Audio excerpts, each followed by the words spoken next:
अस्सलाम वालेकुम, मैं शाहिद हुसैन हूँ। इस वक्त सिटी कोर्ट में मौजूद हैं। सिटी कोर्ट में इस रास्ते से मुमकिन तौर पर दुआ ज़हरा को लाया जाएगा। दुआ ज़हरा को पेश करने का टाइम दिया गया था 9:30 बजे का, आज की दिन का, और टाइम हो चुका है। अब तक दुआ ज़हरा को जो नहीं लाया गया है। अब हम इंतज़ार कर रहे हैं ज़ाहिर मीडिया के और जो इंटरेस्ट रखते हैं इस मामले के लिए, सब इंतज़ार कर रहे हैं। मेरे साथ अमीन अनवर भी मौजूद हैं। अमीन अनवर कोर्ट रिपोर्टर हैं जियो न्यूज़ के।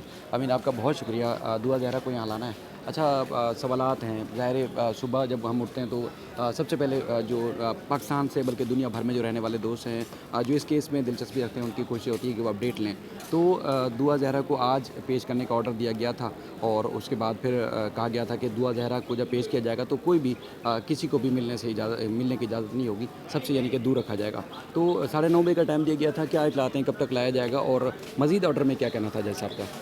देखें, शायद कल ही अदालत ने ये ऑर्डर पास किया था 3 सफ़ात पर मुश्तमिल, जिसमें अदालत ने दुआ ज़हरा को तो पेश करने का हुक्म दिया था सुबह 9:30 बजे। उसके साथ साथ तफ्तीशी अफसर को भी कुछ हिदायत जो हैं वो जारी की गई थी इस हवाले से कि किस तरह दुआ ज़हरा को यहाँ पर पेश करना है। और अदालत ने तफ्तीशी अफसर को ये वाज़े तौर पर हिदायत जारी की थी कि जब दुआ ज़हरा को यहाँ पर पेश किया जाए तो किसी को भी ना मिलने दिया जाए और कोर्ट रूम में भी इस बात का ख्याल रखा जाए कि जब दुआ ज़हरा पेश हो तो वकला, जो फ़रीक़ैन के वकला हैं, उनके अलावा किसी को जो है वो दाखिले की इजाज़त ना दी जाए और सिक्योरिटी के भी इंतज़ामात जो हैं वो तहफ़्फ़ुज़ भी फ़राहम किया जाए दुआ ज़हरा को।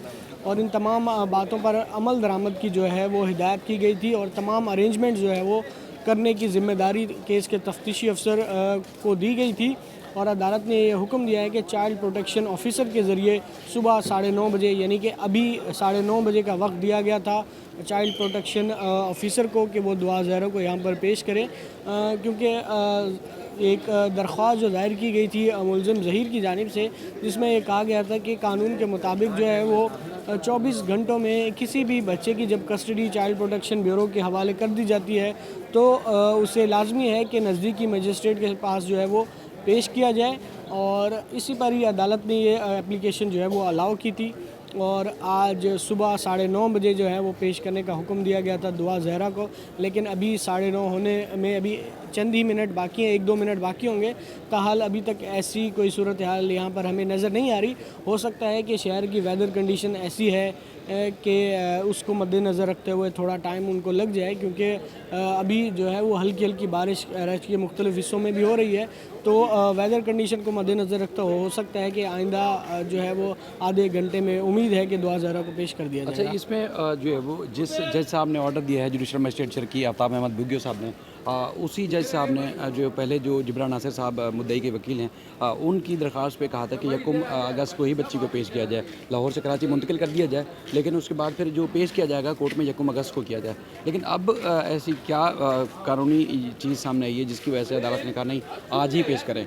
क्या उसमें ऑर्डर में अदालत ने क्या डिस्कस किया है? कौन से नुक्ते को, कौन से पॉइंट को डिस्कस किया था? देखें, शायद इसमें मुख्तलिफ़ पॉइंट्स जो है वो उठाए गए हैं। इससे पहले जो 1 अगस्त को पेश करने का ऑर्डर था वो दुआ की वालदा की जानिब से एक दरख्वास्त जो है वो दायर की गई थी, जिसमें कहा गया था कि ये केस जो है वो यहाँ पर ज़ेर समात है, लिहाजा दुआ ज़हरा को जो है वो यहाँ पर पेश किया जाए। तो उस पर अदालत ने जो है वो 1 अगस्त की तारीख़ दी थी।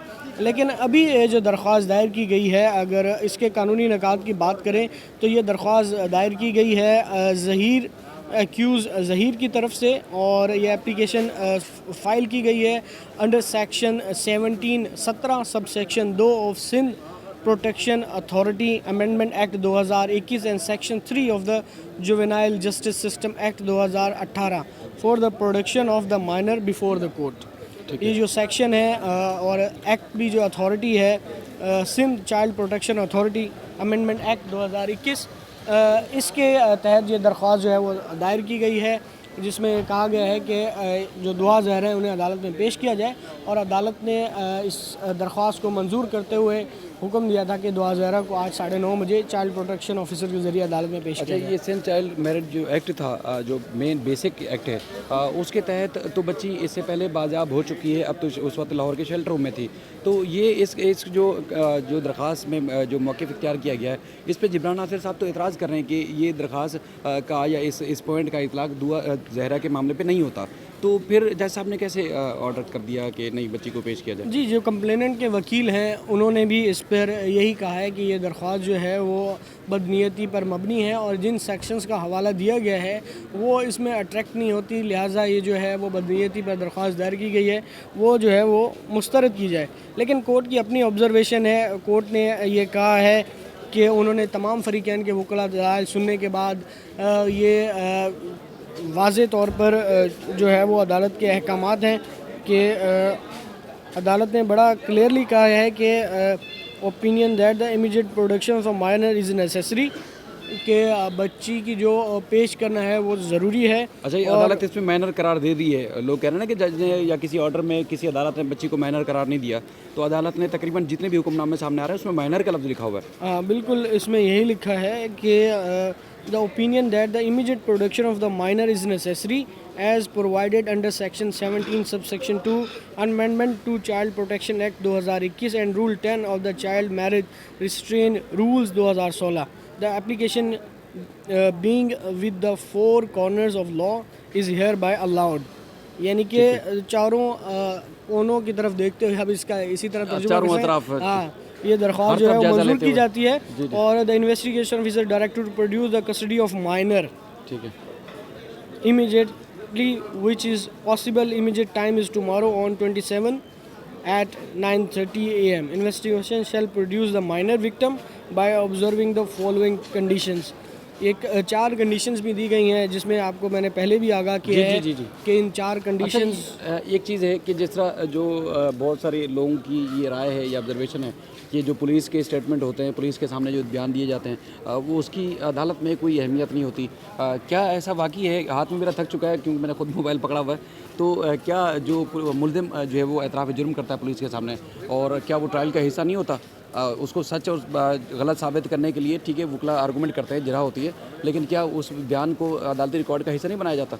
अदालती रिकॉर्ड का हिस्सा ज़रूर बनाया जाता है, लेकिन पुलिस अगर कोई एलिगेशन लगाती है तो उसको साबित भी करती है, और अगर मुल्ज़मान समझते हैं कि ये इल्ज़ामात जो लगाए गए हैं वो गलत हैं तो उसके हक़ में भी एविडेंस जो है वो अदालत के सामने लाया जाता है। फिर अदालत इस बात का फ़ैसला करती है कि पुलिस ने जो इल्ज़ामात लगाए थे वो किस हद तक साबित होते हैं या किस हद तक साबित नहीं होते हैं। ठीक है, आपका बहुत शुक्रिया। वैसे कल जो मैंने खबर दी थी मैं बिल्कुल कायम हूँ उस खबर पे कि मुल्ज़िम ने पुलिस के सामने एतराफ़ जुर्म किया है। ज़ाहिर है पुलिस की तरफ से शवाहिद उस बयान को या उस जो मुल्ज़िम के ऊपर इल्ज़ामात हैं उसको सही साबित करने के लिए, सच साबित करने के लिए सबूत पेश भी यकीनन किए जाएंगे। लेकिन जो चीज़ें सामने आएगी जिसमें बताया गया कि मगविया का बयान भी रिकॉर्ड कर लिया गया है, शबीर का भी बयानात ठीक है हुए हैं, लेकिन जो जब सामने आएंगे तो उसको भी हम उसी तरह रिपोर्ट करेंगे जिस तरह इस मुल्ज़िम के बयान को जो है वो रिपोर्ट किया है। अब मुल्ज़िम का बयान जो तहरीरी तौर पर सामने आएगा उसमें कौन कौन से नुकात, कौन कौन से पॉइंट्स और कौन कौन सी दफ़ात हैं, यकीनी तौर पर हम वो भी रिपोर्ट करेंगे। अपना ख्याल रखिएगा। अल्लाह हाफ़िज़।